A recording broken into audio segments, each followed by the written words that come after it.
이렇게 주식 투자는 저는 특히 장기 투자를 강조하고 있기 때문에 열정보다는 인내가 훨씬 더 중요하다고 생각합니다. 공부가 끝나기 전에는 주식을 사지 말라고 합니다. 본인 회사에 대해서 너무 자신감을 가지고 투자하지 마시고요. 이거를 방지하기 위해서는 당연히 분산 투자를 강조를 하고 있습니다. 그래서 뭐 서핑 타듯이 그냥 즐기면서 주식을 하라. 그 책에 보니까 처음 투자할 때의 초심 그리고 열정을 유지해라 이런 말이 있더라고요. 이건 어떤 뜻입니까?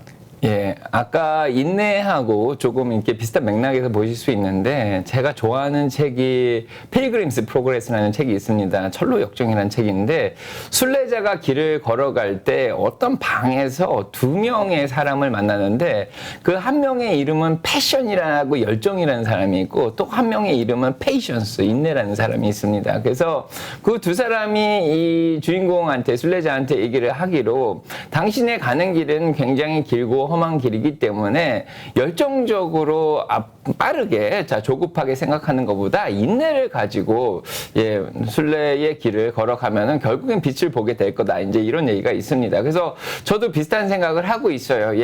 이렇게 주식 투자는 저는 특히 장기 투자를 강조하고 있기 때문에 열정보다는 인내가 훨씬 더 중요하다고 생각합니다. 저희가 주식 시장에 딱 들어서서 일단 주가만 보고 뭐 큰 수익을 내겠다 이런 열정을 가지고 시작을 합니다. 그래서 나는 삼성전자를 사서 뭐 2배의 이득을 얻을 거야. 뭐 카카오를 사서 네이버를 사서 뭐 몇 배를 얻을 거야. 그렇게 열정을 가지고 투자하지만은 처음에는 좀 올랐을지 모르지만 또 떨어지는 구간도 항상 있거든요. 근데 그 고난의 시기가 계속 옵니다. 그럴 때마다 흔들리시는 경우가 있는데 너무 열정적으로 조급하게 수익을 낸다는 그런 생각을 하다 보면은 그런 시기가 왔을 때 오히려 좌절하는 시기가 굉장히 많이 있거든요.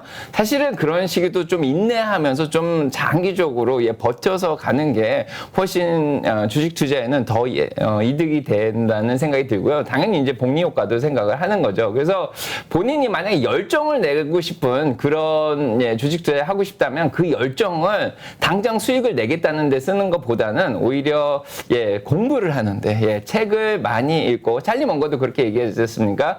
여러분의 열정을 책을 읽고 공부를 하는데 쓰십시오. 뭐 당장 수익을 내는 데 쓰는 것보다 그렇게 얘기를 했습니다. 그래서 저도 비슷한 맥락에서 열정보다는 인내를 항상 강조하고 있는 편입니다. 네. 사실 열정은 처음 시작할 때는 다 있는데 시간이 지나면서 조금씩 사그러지잖아요. 그리고 뭐라 그럴까 어려운 상황이 오게 되면 또 약해지고 근데 인내는 어려운 상황을 이겨낼 수 있는 힘이 있는 것 같은 그런 생각도 들기는 해요.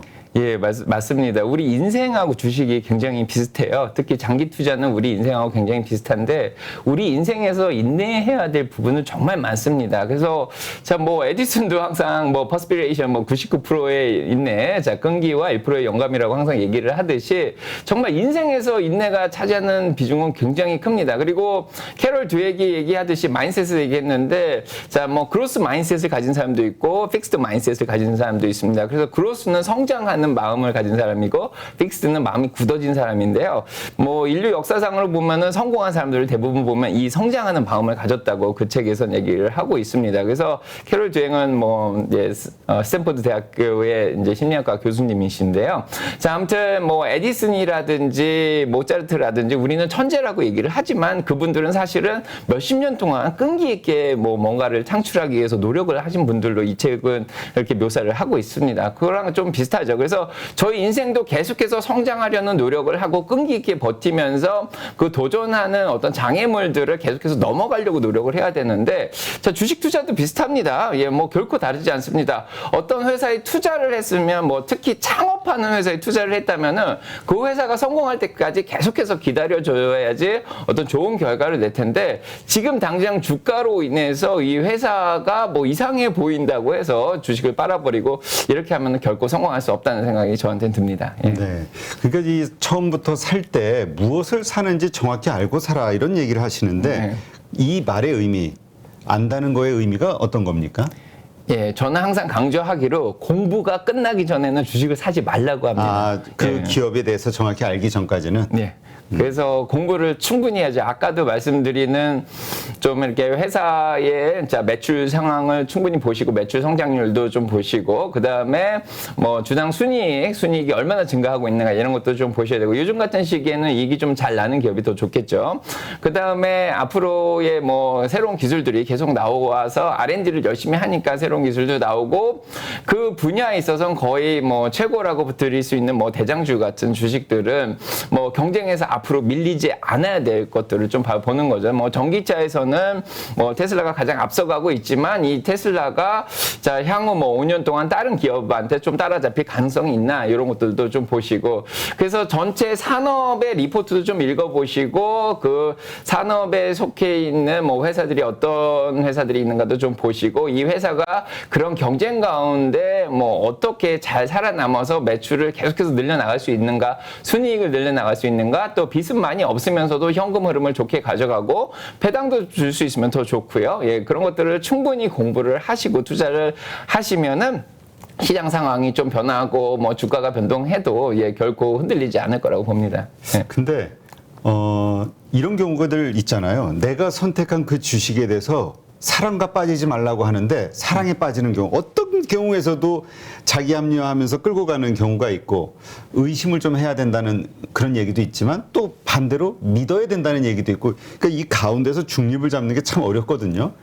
네, 제가 사랑에 대한 얘기를 아마 제가 처음 했던 것 같은데. 그래요? 자, 이 사랑이라는 게 여러 가지 정의가 있는데 그 중에서 가장 좋은 정의는 컴패션이라는 생각이 듭니다. 그러니까 패션이죠. 이제 어떤 감정을 함께 이제 공유한다는 거를 사랑이라고 볼 수 있습니다. 그래서 이런 컴패션이라는 거는 그냥 생기는 게 아니라 어떤 다른 사람을 봤을 때 그 사람에 대한 뭐 얘기나 그 사람에 대한 정보를 조금씩 알아가면서 사랑에 빠지게 됩니다. 그래서 지나가는 사람한테 그냥 사랑에 빠지는 사람은 없습니다. 근데 그 사람하고 커피라도 한 잔 마시면서 그 사람이 뭘 좋아하는지 어떤 취미를 가졌는지 뭐 어떤 배경에서 자랐는지 이런 것들을 좀 보게 되면서 이제 사랑에 조금씩 빠지게 되는 거죠.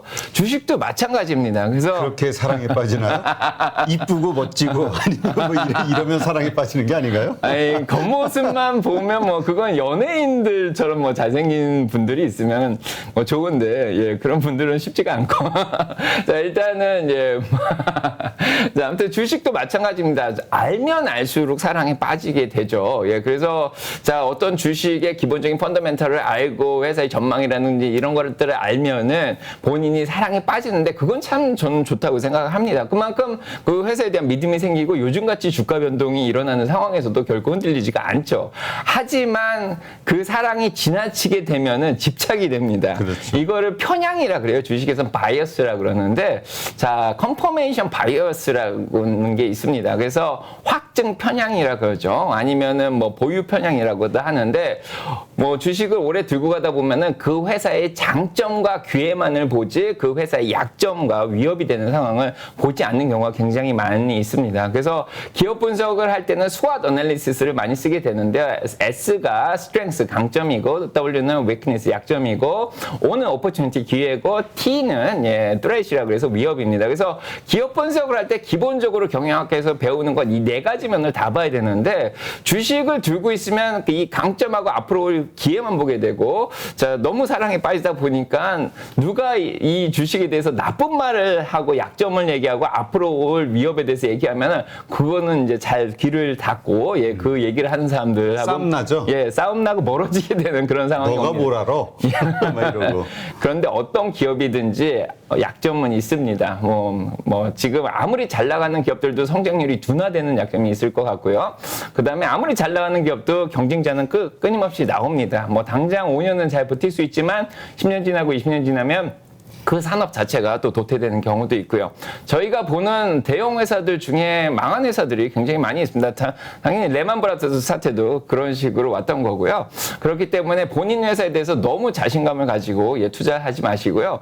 이거를 방지하기 위해서는 당연히 분산 투자를 강조를 하고 있습니다. 그래서 자, 너무 한 주식에 몰빵을 하지 마시고 여러 가지 주식을 다양하게 공부하시면서 좀 다양한 섹터의 주식들을 좀 모으시고 자, 그다음에 좀 그 주식에 대한 좀 편향을 좀 벗어나려고 하는 게 좋을 것 같다는 생각이 듭니다.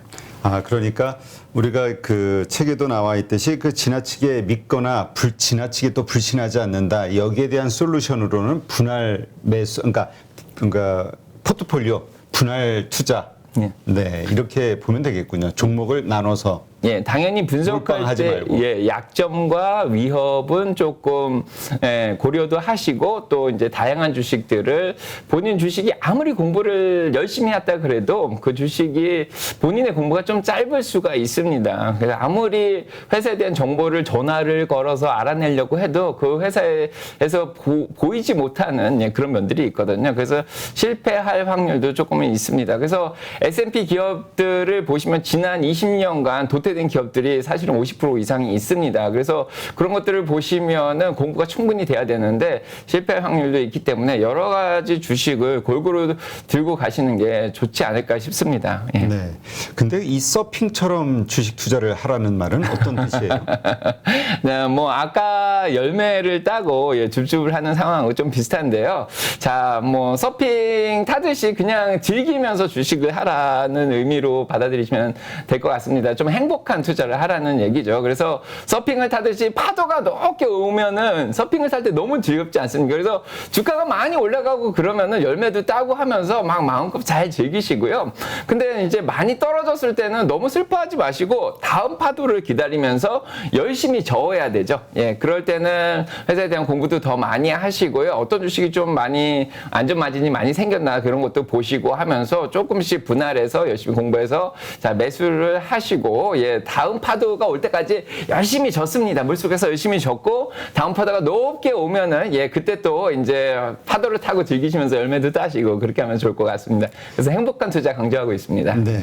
요즘 행복한 투자 얘기하시면 공감 별로 못 하실 것 같아요. 왜냐면 다 고점에서 물려가지고 요즘 밤만 되면은 눈물이 나온다. 뭐 이런 얘기 하시는 분이 많거든요. 그러니까 이게 결국은 매수와 매도를 잘해야 되는데 뭐 적당한 이익 실현도 하고 해야 되는데 이 타이밍 잡기가 너무 어려워요. 올랐을 땐 더 오를 것 같아서 기다리다가 떨어지고 내려갈 때는 이게 바닥인 줄 알고 조금 더 샀는데 더 내려가고 이 매수 매도 타이밍 어떻게 잡아야 될까요? 저는 뭐 근본적으로는 타이밍을 안 잡으려고 이제 노력을 하는데 역시 장기 투자자다 보니까요. 만약에 타이밍을 잡고 싶으시면 아까 말씀드린 대로 RSI라든지 빅스 지수라든지 자, 아니면 뭐 본인의 적정 주가, 목표 주가 이런 것들을 생각해서 하실 수 있는데 장기 투자자들은 좀 호흡이 깁니다. 예, 호흡이 길기 때문에 뭐 지금 2020년, 21년에 들어오신 분들은 조금 뭐 2020년 말이라든지 2021년에 들어오신 분들은 조금 고점에서 사셨기 때문에 조금 떨어진 경향이 있는데 사실은 그 전에 2015년, 뭐 2016년에 좀 그때부터 이미 시작하신 분들은 지금 오히려 수익을 많이 내고 있을 거라고 봐요. 그래서 좀 호흡을 조금 더 길게 가져가시면은 이 모든 것들은 결국 지나가게 돼 있습니다. 이 또한 지나가리라 뭐 이런 말도 있는데 자, 지금 경기 후퇴가 내년 1월부터 한 6월까지 한 6개월 정도, 뭐 짧게는 3개월 정도 올 거라고 생각이 듭니다. 그래서 자, 많은 사람들이 그렇게 얘기를 하는데 그 이후에 또 연준에서 얼마 전에 노무라 뱅크에서도 얘기했듯이 결국에서는 연준에서 이자율을 다시 내리기 시작할 거라는 이런 또 관측도 지금 나오고 있는 상황이죠. 그래서 이제 그 상황이 어떤 상황이냐면은 프리 팬데믹입니다. 코로나 이전 사태로 돌아가는 그 상황이 이제 결국 내년 후반기 면은 오지 않을까 그런 생각이 좀 들어요. 그래서 자, 코로나로 인해서 연준에서 통화 완화 정책을 폈고 그로 인한 부작용들이 많이 일어났고 또 우크라이나 전쟁도 아직 지속되고 있는 상황에서 이런 것들이 모두 끝나고 다시 코로나 이전 상황으로 돌아가는 시기가 아마 내년 말이 되지 않을까 그런 생각을 예, 많은 분들이 얘기를 하고 계신데요. 뭐 저도 그렇게 생각하는 면이 좀 있고요. 자, 그래서 이렇게 뭐 지금 뭐 내년 뭐 2년, 1, 2년 정도 정도 고생은 좀 하겠지만 그래도 그 이후에 코로나 상황이 모두 제거되고 우크라이나 전쟁으로 인한 그 후폭풍들이 모두 사라지고 뭐 중국 문제도 많이 사라지고 뭐 이렇게 되면은 결국에는 다시 평화의 시기가 돌아오면은 결국 저희의 뭐 통장도 주식 통장도 많이 올라가 있지 않을까 싶습니다. 그래서 조금 더 길게 보시면 뭐 정말 1, 2년은 짧습니다. 주식 투자하는데 좀 5년, 10년씩 좀 길게 보시는 게 좋을 거라는 생각이 듭니다. 근데 그 대가의 입장에서 생각해 보자 이런 말씀을 하셨는데 대가의 입장, 나는 주인이란 말이에요. 근데 어떻게 대가의 입장에서 생각해 볼 수 있을지, 그리고 그랬을 때 어떻게 투자 방법이 됐든 패턴이 바뀌게 되나요? 예, 맞습니다. 그래서 그러니까 아까 장기판하고 조금 비슷한 얘기인데요. 본인이 직접 뛰어들어서 본인의 경험만을 가지고 본인이 공부한 것만 가지고 주식 투자를 하게 되면은 조금 위험한 상황이 오거나 이렇게 조정 국면이 왔을 때 판단력이 굉장히 흐려질 수가 있어요. 그런데 그러니까 역지사지죠.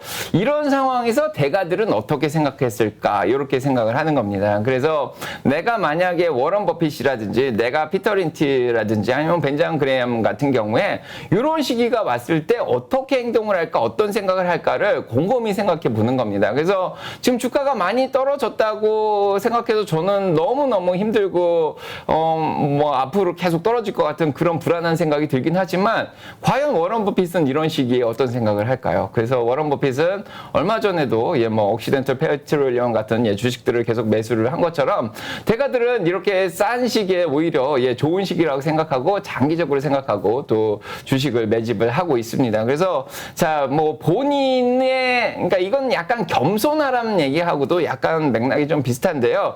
본인의 능력이라든지 본인이 공부한 거라든지 자, 뭐 특히 똑똑하신 분들이 이런 실수를 많이 합니다. 그래서 본인이 변호사고 의사고 뭐 사회에서 굉장히 잘 나가는 사람인데 자, 나는 왜 주식이 이렇게 떨어져 있을까?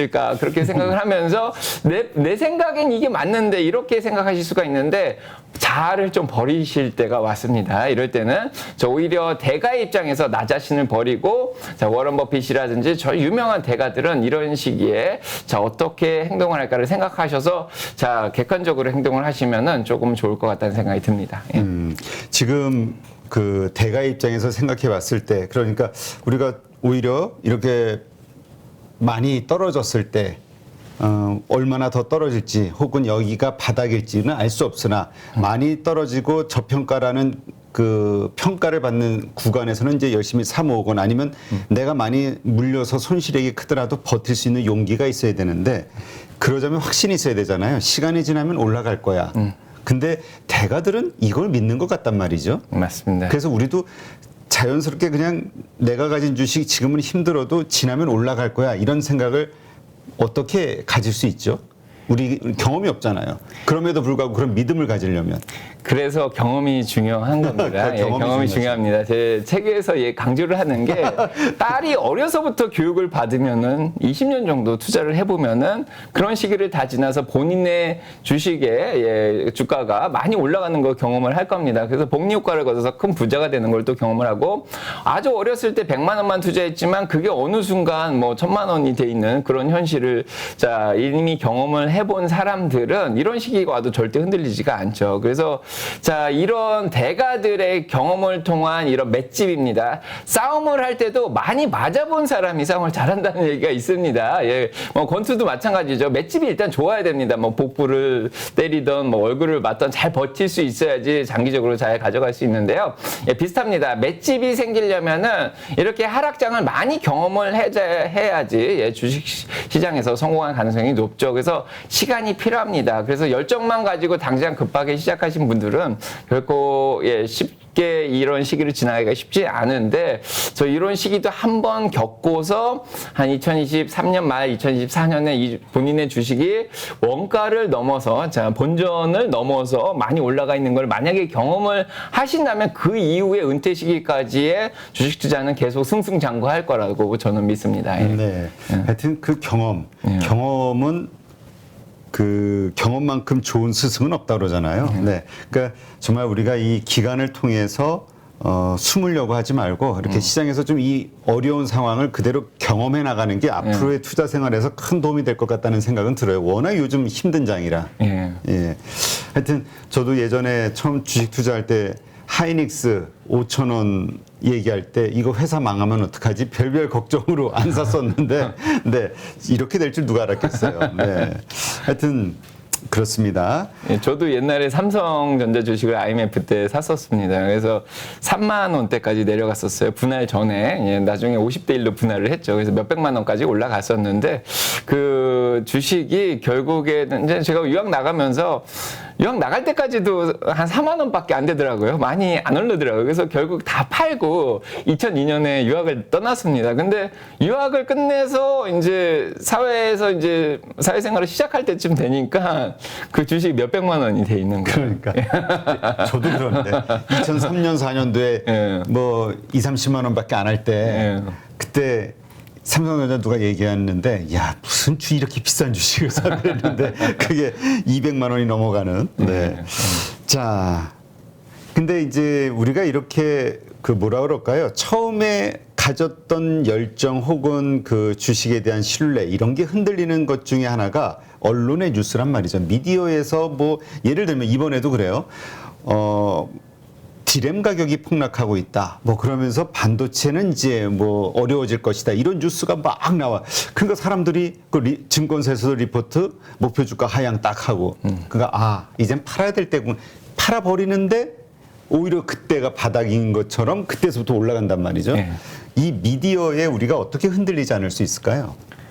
일단은 아까도 얘기 드렸듯이 본인이 공부를 철저하게 하시고 펀더멘탈을 믿으시면 흔들리지 않습니다. 그래서 반도체 주식은 뭐 예를 드셨지만은 결국은 순환하는 주식이라는 걸 저희가 알고 있고 반도체 가격은 무한정으로 떨어지진 않습니다. 어느 정도 떨어지면은 다시 올라오게 돼 있는데 자, 뭐 미디어들의 속성은 이겁니다. 일단은 자극적인 뭐 제목과 자극적인 내용을 보내야지 사람들이 읽거든요.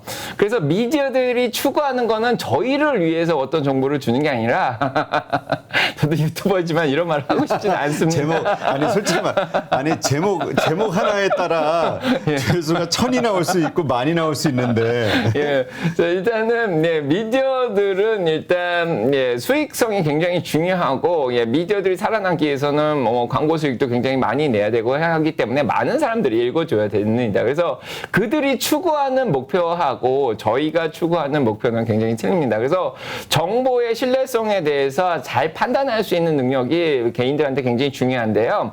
이거를 인포메이션 리터러시라 그럽니다. 리터러시가 이제 문맹에서 벗어나서 뭐 공부를 하는 걸 리터러시라 그러는데 인포메이션 리터러시라는 게 있습니다. 그 정보에 대해서 문맹에서 벗어나야 되는 그런 상황이 있는데 많은 정보들의 reliability, 신빙성을 판단할 수 있는 능력이 있어야 되는데 여기에는 굉장히 많은 뭐 기준들이 있는데 그 중에 하나가 정말 공신력이 있는 기관에서 나왔느냐 아니면 그 정보가 처음에 나왔을 때부터 변형이 얼마나 됐느냐 아니면 뭐 그 정보를 만들어낸 그 목적이 무엇이냐 이런 것들 자 아무튼 이런 뭐 여러 가지 기준들이 굉장히 많은데 그런 것들을 이용해서 이 정보가 과연 내 주식과 내 회사의 장기적인 투자에 도움이 될 만한 정보인지 아니면 그냥 소음일 뿐인지 아니면은 오히려 악한 정보인지 이 회사를 음해하기 위한 정보인지 이런 것들을 판단할 수 있는 능력을 기르는 게 굉장히 중요한데 기관 투자가들이 보통 이런 정보에 대해서 조금 더 민감하게 정확하게 판단하고 움직이는 경우가 굉장히 많은데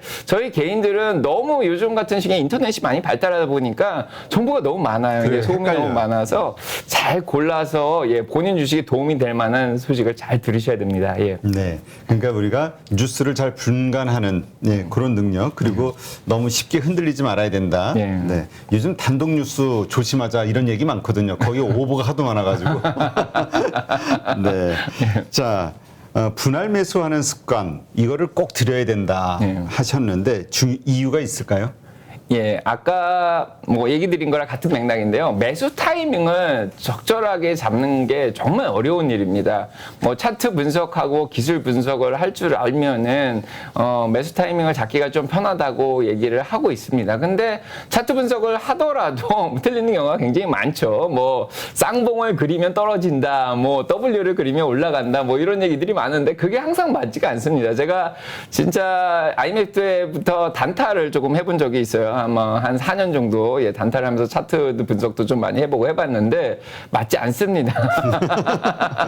틀릴 때가 굉장히 많기 때문에 그런 식으로 해서 매수 타이밍을 잡는다는 게 너무 어려워요. 예, 그렇기 때문에 전체적인 시장 분위기가 많이 공포에 사로잡혀 있다. 뭐 템플턴도 그렇게 얘기를 했죠. 공포에 사라고 그런 얘기들 많이 있습니다. 그래서 어느 정도 공포에 사로잡혀 있고 시장이 안 좋고 많은 사람들이 주식시장을 떠난다는 그런 시기가 있습니다. 지금도 한국 주식시장에서 한 60% 정도가 뭐 개미들이 많이 떠났다는 얘기가 들려오고 있는데 이렇게 떠나는 시기가 사실은 주식 투자에게 가장 좋은 시기라는 생각이 들고요. 그럴 때 타이밍을 못 잡으니까 조금씩 사는 게 굉장히 좋다는 생각이 듭니다. 그래서 테슬라가 얼마 전에 전쟁이 일어났을 때 620불 정도까지 떨어진 적이 있는데 그때가 정말 좋은 가격일지 아무도 몰랐지 않습니까? 그렇지. 예, 그래서 그때 너무 무서워요. 너무 무서운데 그때 선뜻 뭘 살 수가 없습니다. 그래서 목돈을 한 번에 사기는 좀 힘드니까 조금 뭐 적립식 투자 방식처럼 한 12로 나눈다든가 본인 투자금을 24로 나눈다고 해서 그때부터 조금씩 사 주셨으면 지금 이익을 조금이라도 뭐 10%라도 얻으셨을 거라는 생각이 좀 듭니다. 예. 네, 알겠습니다. 하여튼 지금 많은 분들이 변동성이 커지고 더 하락할 거라는 공포심이 커져 있는 현재 시장 상황에서 어떻게 중심을 잡고 또 어떻게 투자의 마인드를 다시 한번 가져야 될지 한번 우리 뭐라 그럴까요? 기본을 다시 한번 생각해 볼 수 있게 해주는 그런 내용이지 않았나 싶습니다. 아, 제가 딸이 있었으면 좋았는데 없기 때문에 우리 김 PD한테 자식에게 전하는 이 부모의 마음으로 김 PD 무상증자 이슈 쫓아다니지 맙시다. 네, 이제까지 따라 주식 공부하자 책의 저자시죠. 아이를 부자로 키우는 아빠의 경제 수업. 네, 이주택 교수님과 함께했습니다. 오늘 좋은 인사이트 고맙습니다. 감사합니다. 누구나 1시간 안에 200개 종목에서 좋은 종목을 고를 수 있는 그런 능력을 배양할 수 있도록 제가 도와드리려고 그렇게 하고 있습니다.